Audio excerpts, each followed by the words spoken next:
आप्पाचा विषय लय हार्ड आहे. आप्पाकडे क्रेडिटचं कार्ड आहे. आप्पाचं घरात नाही ध्यान पण आप्पाचा बाहेर लय लाड आहे.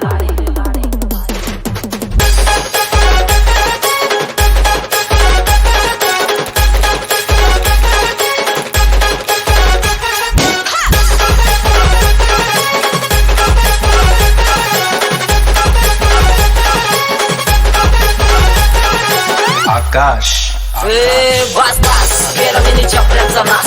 आपल्याच्या सोबत आता सुखाचा नास. मला कळून जातो तुमच्यातल्या कप्ताचा वास. मग लांबच राहावा मला येत नाही तो रास. बस बस गेला मी चपऱ्याचा नास. आपल्याच्या सोबत आता सुखाचा नास. मला कळून जातो तुमच्यातल्या कप्ताचा वास. मग लांबच राहावा मला येत नाही तो रास. बस होतो मला भास. इथं आपलेच बनलेत आता परक्यांचे खास. कप्ती नीती यांची येतो घाणेरडा वास. छपरी बुरटे फुगिरी मारून बनलेला आचार्याचे दास. सगळ्या गोष्टी बोलून जातो फक्त भावनेच्या भारात. ते रिअल गोष्टी ऐकून काढ